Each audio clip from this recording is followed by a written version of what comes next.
Hello and Happy New Year. Today I wanted to share with you two manifesting mistakes that are commonly made and can easily be avoided. This is a continuation of the previous post that I did, and it takes you a little bit deeper into those levels of your mindset and your energy. I've always said that energy is the key component to manifesting what you want.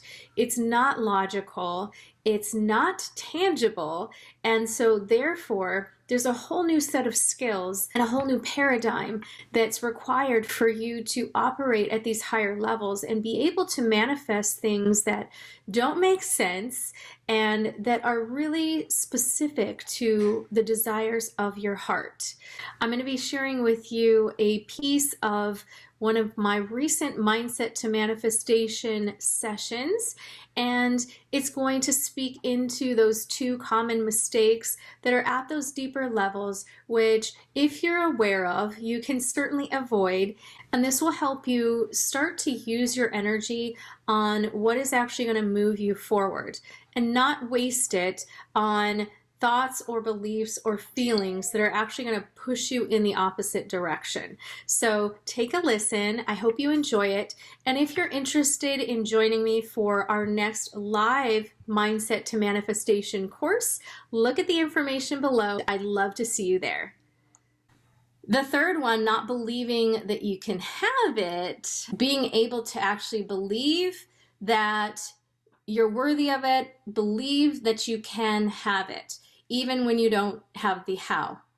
So part of it is being in the energetic space versus a tangible space and knowing that that's actually where it starts, that's where it grows. It's like a seed growing beneath the soil. Like, I don't know if it's sprouted yet, but I can't go underneath there and check it out because that would ruin it, right? So it's having faith that that seed is going to sprout and eventually come through the surface and eventually blossom. But believing is the first step, and the faith is the believing. I mean, those are synonymous.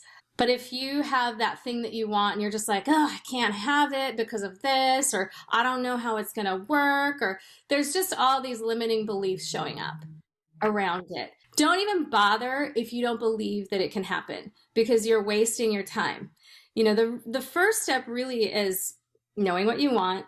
And the second is, I believe that I'm worthy of having it. I believe that I can have it. I believe it's at least possible. At least that it's possible. And then that's a good starting point. That's a foundation for your energy. The fourth one is believing you can have it, but feeling wrong or guilty about wanting it. And that's a heavy, a little bit more complex one than just not being solid on your vision. This one is, I've got my vision. I actually believe that I can have it, but I feel wrong about wanting it. I feel wrong about possibly getting it. I feel guilty about having that desire or possibly having that outcome. So that one has a little more baggage attached to it. That tends to be those deeper layers. So then during our one-on-ones, are we able to perhaps unpack these and the what ifs, you can't get out of your head? Is that something that you can work on in terms of getting rid of those limiting beliefs? Yes, absolutely.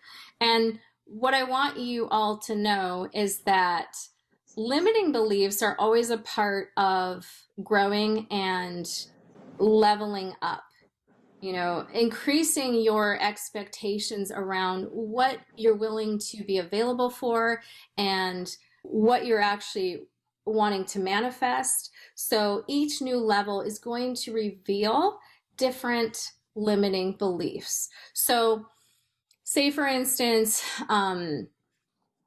someone said, well, I'd just be happy to make $500 extra this month. That's it. It's like, okay, do you believe you can have that? Great. Yes, I can. So they're good with that. But then when it comes to bumping it up to 1,000, it becomes more of a difficult thing that it's hard to believe that maybe they can have it, or maybe they're wanting too much. Who knows? Like there's a limiting belief there that wasn't there at the $500 level.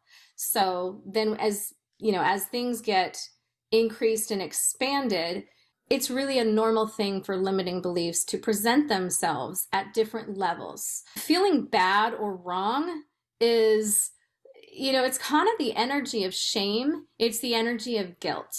And those energies are super low vibrating frequencies.